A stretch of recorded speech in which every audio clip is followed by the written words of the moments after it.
Assalamualaikum warahmatullahi wabarakatuh. Sobat Misteri Sunyi Mencekam, bagaimana dengan kabar Anda hari ini? Mudah-mudahan fine dan selalu dalam lindungan Allah Subhanahu wa Ta'ala. Jumpa kembali bersama kami, channel yang selalu menyuguhkan cerita-cerita misteri yang menarik. Dan kesempatan kali ini kami masih akan melanjutkan sebuah kisah nyata misteri yang berjudul Dusun Angker Part 2.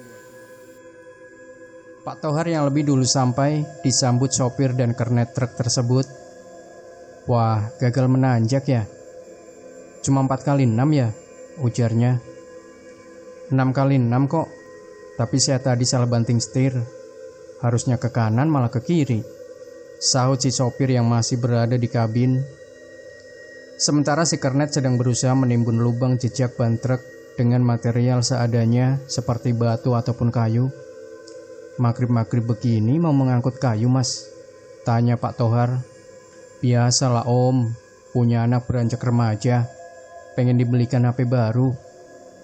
Alasannya karena harus belajar secara online, karena belajar sekolah sedang dilarang, sahut sopir truk. Oh, saya Arkim, itu kernet saya namanya Cayut. Kami ini sejoli petualang jalanan ancur ini, lanjutnya. Oi, sembarangan aja ganti nama orang. Panggil saja saya Jackson om, sahut si kernet yang baru selesai menimbun lubang bekas jejak truk.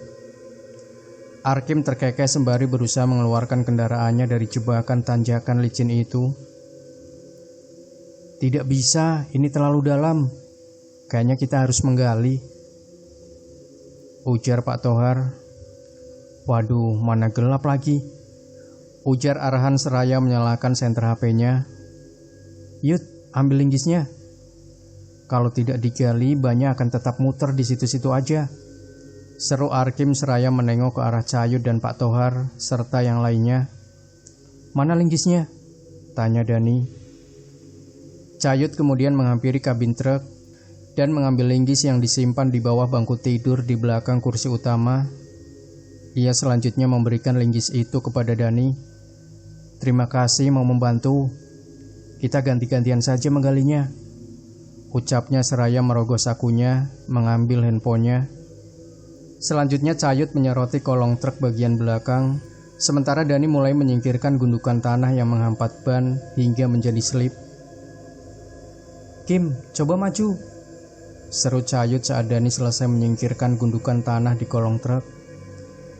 Truk itu mulai bergerak perlahan dengan suara derunya yang keras, pertanda jalur belum sepenuhnya dapat dilewati.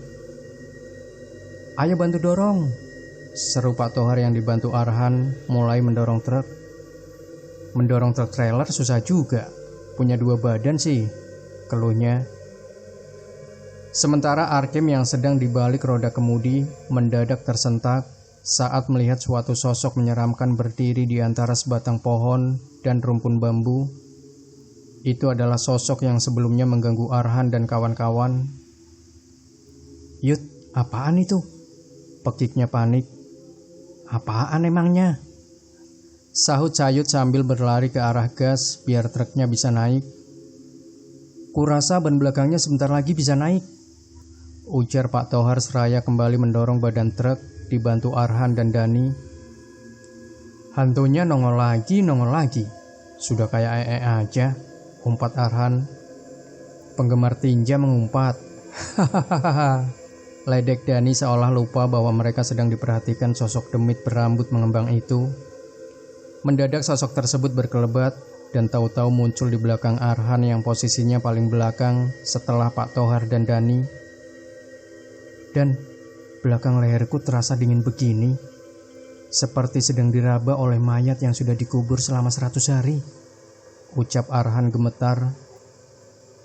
Dani perlahan menoleh ke arah Arhan. Ia pun terhenyak saat melihat sosok tersebut sedang menyeringai di belakang temannya tersebut. Lain kali jaga bicaramu, atau dia mendatangimu seperti ini. Ah! Suara jeritan Arhan bergema di tempat tersebut. Bahkan terdengar cukup jauh hingga ke hadapan suatu tumpukan batu berbentuk seperti sebuah gapura. Tumpukan batu itu mengangkangi suatu jalan setapak menuju suatu dusun yang tampak berkabut.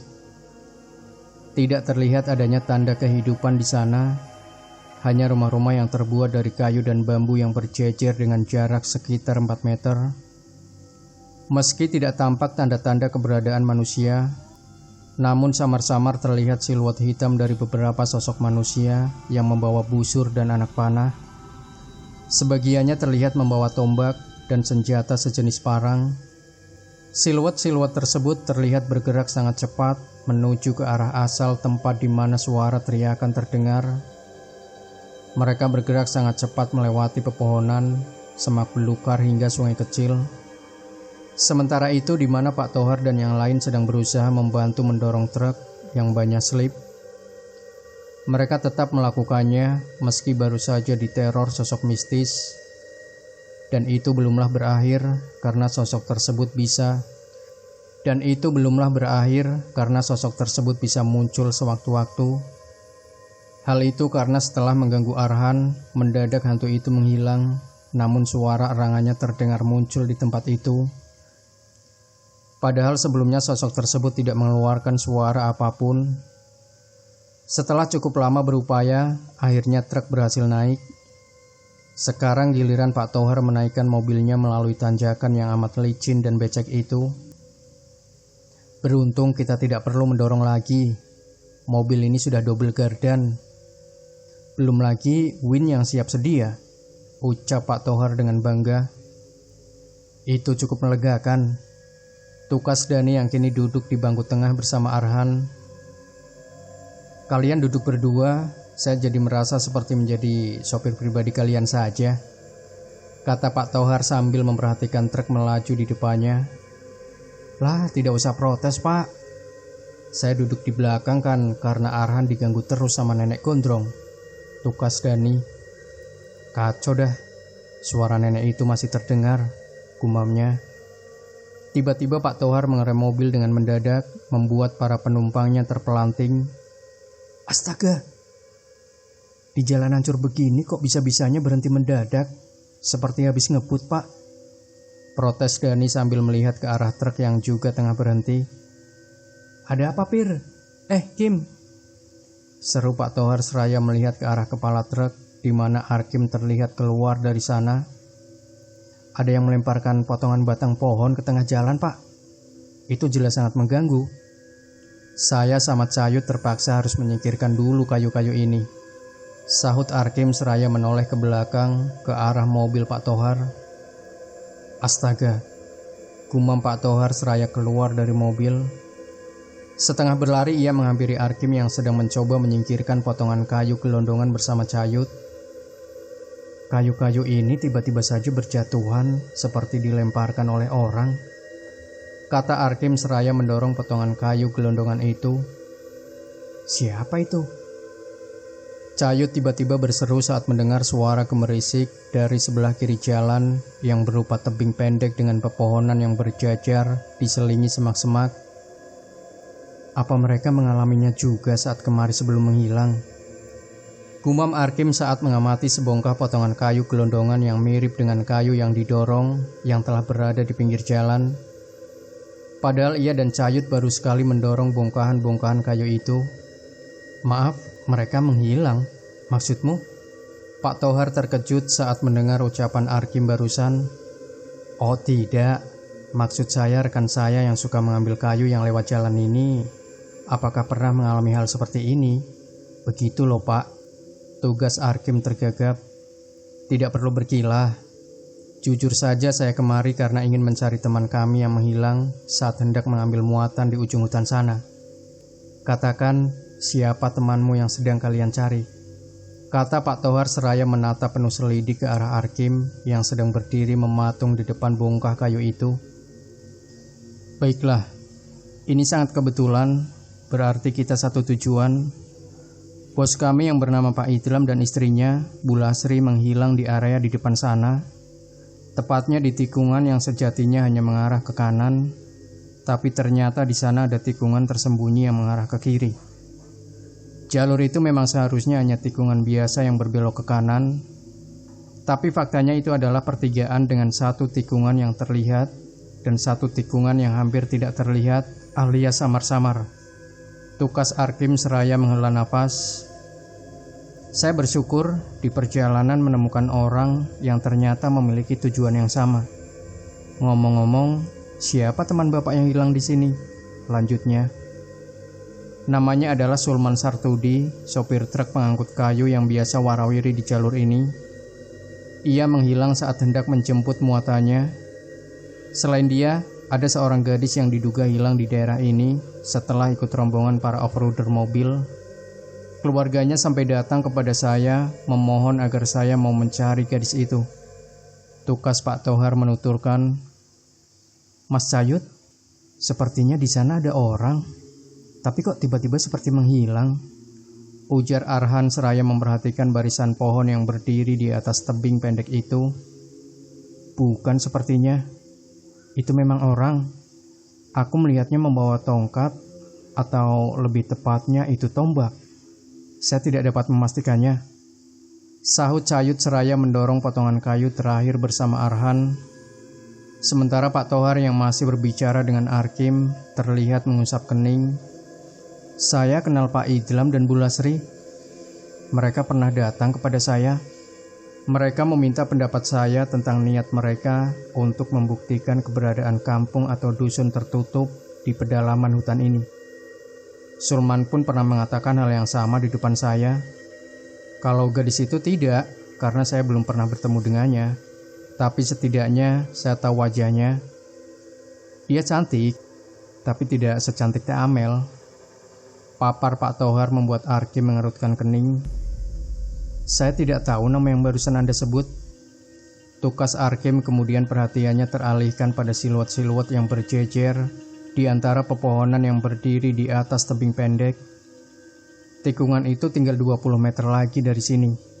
Ketika siang aku tidak pernah melihat mereka.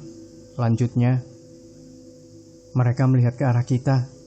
Kita sebaiknya pergi," kata Pak Tohar seraya berjalan menuju mobilnya. Arhan dan Dani pun menyusul, sementara Arkim telah menghidupkan mesin truknya.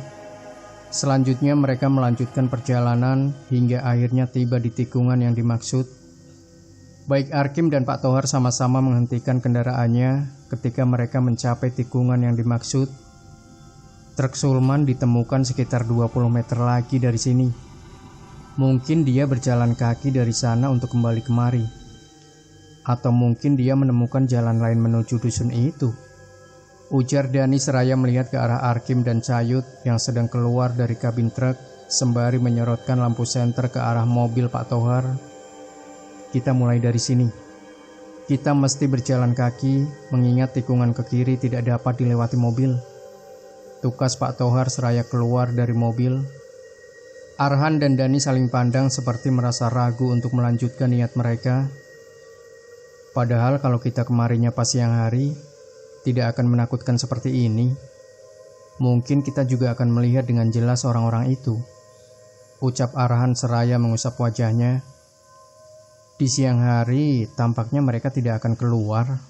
Mereka juga pasti tidak ingin terlihat jelas oleh orang luar. Dugaanku lainnya, bisa saja di antara mereka ada yang memiliki kemampuan seperti ninja. Aku pernah mendengar cerita soal suku asli daerah ini, tukas Dani. Apapun yang apa masyarakatnya, apakah mereka ramah atau tidak terhadap orang asing, kita akan segera tahu, ucap Arhan seraya keluar dari mobil. Ia kemudian mengedarkan pandangannya, kemudian berhenti pada area sebelah kiri jalan yang berlawanan dengan tikungan yang mengarah ke kanan. Di sana tidak terlihat adanya jalan, meski Arhan menyorotinya dengan senter. Hanya rerimbunan daun pepohonan yang tingginya sekitar 4 meter. Di sana juga hanya ada semak-semak yang menutupi area yang sebelumnya diceritakan adalah sebuah tikungan ke kiri. Tidak ada jalan ke sana, ujar Cayut saat menyoroti area itu bersama dengan Arhan. Kamuflase, ucap Pak Tohar seraya menatap ke arah Arkim yang tampak seperti sedang meneliti area itu. Bukan, memang tidak ada jalan yang dengan sengaja dibuat di sana. Tapi kita bisa menyelinap ke balik pohon yang itu, tukas Arkim sambil menyorot sebatang pohon yang lebih tinggi dari pohon lain yang ada di dekatnya. Udaranya dingin sekali, padahal sudah pakai jaket. Ucap Arhan sambil melihat ke arah pohon tersebut. Aku seperti melihat wajah nenek hantu itu di batang pohon ini. Lanjutnya dengan gemetar, tetap tenang Han, banyak-banyak berdoa. Kita sedang berada di tengah hutan yang sangat luas untuk mencari Sulman dan yang lain. Jangan grogi, kita akan segera menemukan mereka, kemudian pulang, kata Pak Tohar seraya menghampiri pohon itu. Di bawah sana terlihat baik, ucapnya setelah mencapai pohon tersebut. Akhirnya Pak Tohar, Arhan, Dani, Arkim, dan Cayut melanjutkan langkah dengan melewati pohon tersebut untuk mencapai suatu area yang berada lebih rendah dari area di mana pohon itu berada. Mereka terus berjalan seraya memutarkan pandangan. Kuk, kuk, kuk. Terdengar suara burung hantu yang diiringi suara-suara binatang malam lainnya. Malam itu agak terang saat sang rembulan menampakkan diri setelah beberapa waktu lalu tertutup awan. Pak Tohar menyorotkan senternya ke depan dan tidak sengaja menyorot sesuatu yang terlihat seperti selembar sarung bermotif kotak berwarna oranye. Sarung, ucapnya seraya mempercepat langkah menuju selembar sarung yang menggantung di ranting pohon kecil. Ini kan sarungnya Sulman, kok bisa tim SAR tidak menemukannya? Ucap Dani terkejut. Mungkin mereka menemukannya, tapi sengaja tidak membawanya. Timpal Arhan yang turut memperhatikan sarung itu. Tim SAR memang kemari, ini buktinya, kata Pak Tohar seraya menyoroti banyaknya bekas jejak sepatu di atas tanah yang sebagiannya tampak berlekuk dalam. Kok mereka bisa tidak mengambil sarungnya? Padahal sarung ini bisa jadi barang bukti, kata Dani penasaran. Sarung ini baru 4 hari menggantung di sini. Artinya waktu tim SAR kemari, sarung ini tidak ada di sini, kata Pak Tohar yakin. Bagaimana Anda bisa tahu kalau sarung ini baru 4 hari di sini? Tanya Dani penasaran. Ini, saya tidak perlu mendapatkan mata saya ke sarung ini untuk membaca tulisan yang tertulis di sana. Pak Tohar menunjuk tulisan tangan yang memenuhi salah satu permukaan sarung itu. Astaga, gumam Arhan saat melihat itu. Siapapun yang menemukan sarung ini, tolong saya dikejar-kejar oleh mereka. Para penduduk dusun ini sangat menakutkan. Mereka memiliki cucuk di hidungnya dan selalu membawa senjata tajam yang berlumuran darah yang sudah kering. Ucap Arhan membacakan tulisan yang terpampang di sarung tersebut. Ia kemudian melanjutkan membaca tulisan tersebut. Kemungkinan bagi saya untuk pulang sangatlah kecil. Mereka tidak pernah membiarkan saya kabur. Jika saya berusaha kabur, mereka selalu bisa menangkap saya dan membawa saya kembali ke dusun angker mereka. Bagi kalian yang membaca tulisan ini, tolonglah saya sudah putus asa. Saya tidak tahu cara bagaimana saya untuk kabur. Tolonglah saya sebelum mereka menebas leher saya seperti yang mereka lakukan pada Mas Idlam. Bam! Bagaikan tersambar petir di saat tiada hujan. Semua orang tersentak kaget saat tulisan tersebut menyebut nama salah satu orang yang menjadi target pencarian Arkim dan Cayut. Oh Tuhan, ini benar-benar masalah besar. Arkim melenguh frustasi. Bos kita telah tiada, Yud. Kita sepertinya akan kehilangan pekerjaan. Lanjutnya. Apalah daya, Kim. Saat itu rupanya menjadi hari terakhir kita bertemu dengannya. Pantas saja dia mengatakan hal-hal aneh seolah dia akan pergi selamanya. Tukas Cayut seraya menunduk. Saya turut berduka cita Mas Arkim, Mas Cayut. Saya juga tidak menyangka akan menjadi begini. Rupanya saat itu juga menjadi pertemuan terakhir saya dengannya. Ternyata rasa kepenasarannya justru membawanya pada kematiannya. Ucap Pak Tohar seraya menatap ke arah tulisan di sarung itu. Saya merasa ada yang aneh dengan tulisan itu loh. Kok bisa ya Sulman atau siapapun itu menulis sepanjang ini? Padahal kan logikanya orang yang sedang dalam bahaya itu jangankan menulis panjang. Menulis pendek saja belum tentu bisa. Biasanya orang yang sedang dalam bahaya itu cukup menulis singkat namun dapat dipahami. Dan oh ya, ini bukan tulisan Sulman, kata Arhan yang lantas disambut tatapan bingung semua orang. Arhan benar, ini bukan tulisan Sulman. Ini terlalu rapi. Tulisan Sulman itu seperti ceker ayam. Beneran loh. Pak Tohar belum pernah melihat tulisannya Sulman. Timpal Dani mendukung argumen Arhan. Pak Tohar tampak termangu. Iya juga ya. Kenapa saya tidak berpikir ke situ? Tukasnya seraya menepuk kening. Tapi meskipun itu bukan tulisan teman kalian, bisa saja itu tulisan yang lain yang turut menjadi korban penculikan warga dusun ini. Bisa saja ini tulisan Bu Lasri. Tapi ini bukan tulisan Bu Lasri. Saya hafal betul tulisan Bu Lasri. Tulisannya rapi, tapi sangat berbeda dengan tulisan ini, kata Arkim mendadak menarik kata-katanya. Apa mungkin ini tulisan gadis itu? Gumam Pak Tohar bingung. Masalahnya adalah kita tidak tahu apakah gadis itu benar-benar hilang di sini. Lagi pula sepanjang kita melewati jalur tengah hutan ini, kita tidak menemukan jejak mobil hardtop atau mobil off-road. Kebanyakan justru jejak truk. Tukas Dani yang turut kebingungan. Ini sangat membingungkan. Lantas apa kita lanjutkan pencarian saja? Tanya Arhan. Kita tidak akan mundur barang selangkah karena Sulman masih di sana. Dia pasti sedang menunggu bantuan. Tukas Pak Tohar seraya mengambil sarung tersebut, kemudian menyimpannya di tas gendongnya. Semoga saja ini hanya pesan palsu. Kita hanya perlu terus mencari, ucap Arkim yang kemudian memperbaiki letak golok yang diselipkan di pinggangnya. Aku khawatir jika orang-orang tersebut akan menyerang kita hanya karena melihat di antara kita ada yang membawa senjata, kata Pak Tohar saat melihat golok tersebut. Saya akan menyembunyikannya kalau begitu. Tukas Arkim seraya menutupi golok tersebut dengan jaket yang dikenakannya. Baiklah, ayo kita lanjutkan pencarian ini. Tukas Pak Tohar seraya beranjak diikuti yang lain. Cahaya lampu senter berseliweran di area itu saat Pak Tohar dan yang lain tengah menelusuri tempat itu. Sesekali sorot lampu senter menyorot pada sosok mistis yang dengan cepat menghilang. Masih nenek itu. Apa dia akan terus mengikuti kita kemanapun? Ujar Arhan saat mengenali sosok itu. Saat Pak Tohar sedang memperhatikan area di hadapannya, mendadak kaki kirinya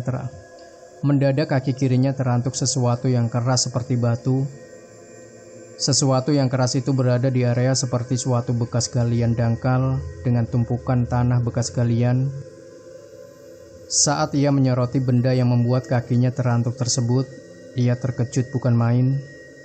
Sebab ternyata benda yang membuat kakinya terantuk adalah seonggok tulang belulang yang masih mengenakan pakaian lengkap. Tulang belulang tersebut sebagiannya masih berupa daging yang telah membusuk. Mayat, pekik Arhan saat melihat tulang belulang tersebut. Kok tidak bau ya? Padahal ini dalam kondisi membusuk, kata Dani yang juga melihat ke arah onggokan tulang belulang itu. Arkim terlihat mendekati mayat yang hampir tinggal tulang belulang itu. Ia kemudian memperhatikannya dengan seksama. Ada 2 mata anak panah yang menyembul di dadanya. Dia pasti mati karena dibunuh menggunakan panah oleh seseorang atau 2 orang yang ahli menggunakan panah. Kalian sempat melihat orang-orang itu kan? Meski gelap, di antara mereka terlihat ada yang membawa busur panah. Kesimpulannya kita sedang dihadapkan dengan sesuatu yang sangat berbahaya. Mungkin orang-orang itu sangat berbahaya. Menunjukkan ciri-ciri Sulman. Tapi saya yakin mayat ini berjenis kelamin laki-laki, kata Dani setelah menelusuri mayat tersebut dari ujung kaki hingga kepala. Ini juga bukan Pak Idlam, apalagi Bu Lasri, tukas Arkim. Mungkin kita sebaiknya tinggalkan dia. Saya melihat di balik pepohonan tinggi itu seperti ada semacam rumah dari bambu, dan itu bukan hanya satu. Ujar Pak Tohar seraya menyoroti sela-sela pepohonan tinggi di sebelah kiri, area di mana mayat itu berada. Semua orang menatap ke arah lokasi yang ditunjuk Pak Tohar. Memang benar, di sana terlihat beberapa rumah berbilik bambu yang tampak lengang serta tanpa penerangan satupun. Tapi rumah-rumah itu dikelilingi semacam pagar dengan bambu runcing. Kita tidak akan melewati pagar itu karena sangat berisiko. Kita juga tidak akan merusak pagar yang susah payah dibangun orang lain. Ujar Pak Tohar seraya menyoroti pagar dengan bambu runcing yang berderet sepanjang pagar tersebut. Lalu kita akan mencari pintu gerbangnya, begitu? Tanya Arhan penasaran. Kita harus melakukan itu jika tidak ingin dianggap sebagai penyusup. Tukas Pak Tohar seraya berlalu menuju ke kiri dari area di mana mayat ditemukan. Semuanya pun mengikuti Pak Tohar seraya celingukan saat mendengar suara gemerisik dari arah kanan.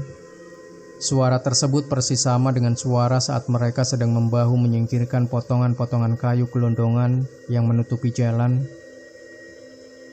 Suara gemerisik itu lagi, ujar Cayut sambil menoleh ke belakang. Mereka tampaknya membuntuti kita, ucap Arkim saat berjalan agak mendahului Pak Tohar. Tidak sadar, ia melewati sebuah area yang dikiranya adalah tunggul pohon. Area tersebut rupanya memiliki tali yang terbentang hingga ke area lainnya yang jaraknya sekitar 4 meter. Arkim rupanya malah melewati tali tersebut dan tersandung karenanya. Mendadak dari balik kegelapan muncullah puluhan sosok manusia yang membawa berbagai jenis senjata. Mereka semua mengepung Arkim dan yang lainnya. Sosok tinggi besar berwarna hitam itu menyeruak dalam kegelapan. Ia menerjang ke arah Pak Tohar seraya mengayunkan sebilah kapak besar ke leher pria yang kini sudah tidak dapat melarikan diri ini. Jres. Wah. Biur. Air mengguyur tepat ke wajahnya, membangunkannya dari ketidaksadarannya. Ia pun terbangun dengan nafas megap-megap. Setelah berhasil mengatur nafasnya, ia menoleh ke sebelah kiri, kemudian ke sebelah kanannya. Ia pun tersadar jika dirinya sedang dalam posisi duduk, saling membelakangi dengan Arhan dalam kondisi kedua tangannya terikat, menyatu dengan kedua tangan Arhan. Sementara itu, ia juga melihat Dani dalam posisi duduk terikat bersama Cayut. Sedangkan Arkim terlihat sendiri terikat pada sebatang kayu yang ditancapkan ke tanah. Waktu itu hari sudah mulai terang, artinya pagi telah datang. Lalu berapa lama ia dan kawan-kawan di tempat tersebut dalam kondisi terikat? Pak Tohar kemudian melihat beberapa orang laki-laki yang kebanyakan berusia di atas 60 tahun, sedang berdiri mengelilinginya dan kawan-kawan, sembari menatap dengan tatapan dingin. Sobat Misteri Sunyi Mencekam, cerita ini masih panjang, jadi pastikan Anda tidak melewatkan bagian ketiga dari sebuah kisah nyata misteri Dusun Angker. Jangan lupa berikan komentar Anda, like, share video ini, subscribe channel Sunyi Mencekam, dan kembali nantikan cerita-cerita misteri terbaru dari kami. Wassalamualaikum warahmatullahi wabarakatuh.